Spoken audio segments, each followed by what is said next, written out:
নমস্কার বন্ধুরা, বেঙ্গলি সিনে টেলিগসিপে আপনাদের স্বাগত। আশা করি সবাই খুব ভালো আছেন, সুস্থ আছেন।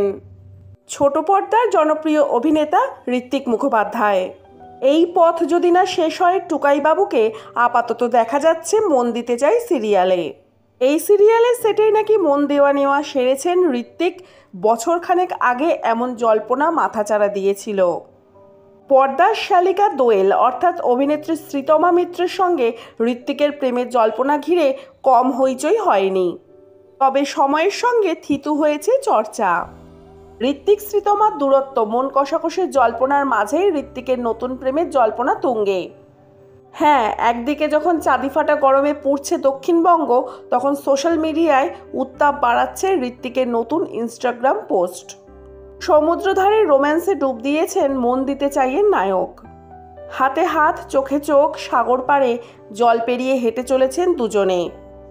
ঋত্বিকের সঙ্গে যে সুন্দরী রয়েছেন তিনিও সোশ্যাল মিডিয়ার অতি পরিচিত মুখ। নাম দিশা দাস। সত্যিই কি দিশার সঙ্গে প্রেমের ডোরে বাঁধা পড়লেন ঋত্বিক? ইনস্টাগ্রামের এই পোস্টে উপচে পড়ছে প্রশ্ন। কি জানালেন অভিনেতা? এই ভিডিও কি কোনো শ্যুটের অংশ, নাকি সত্যিই প্রেমে হাবুডুবু খাচ্ছেন দিশা ঋত্বিক?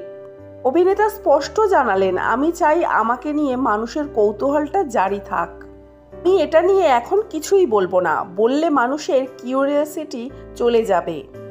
এটা থাকুক। দিশা কি তার বন্ধু হয়? এই প্রশ্নের জবাবে ঋত্বিক বলেন, হ্যাঁ, দিশা আমার পূর্ব পরিচিত।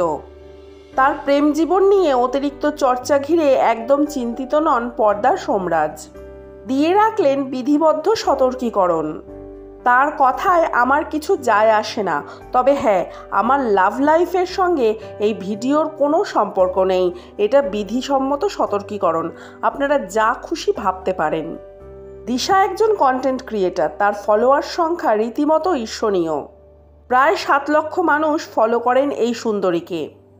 দিশার সঙ্গে তিনি প্রেম করছেন না তা ইঙ্গিতে বুঝিয়ে দিলেন ঋত্বিক। এই জুটিকে কোনো নতুন মিউজিক ভিডিওয়ে দেখা যাবে নাকি রয়েছে অন্য কোনো রহস্য, তা অবশ্য ফাঁস করেননি ঋত্বিক।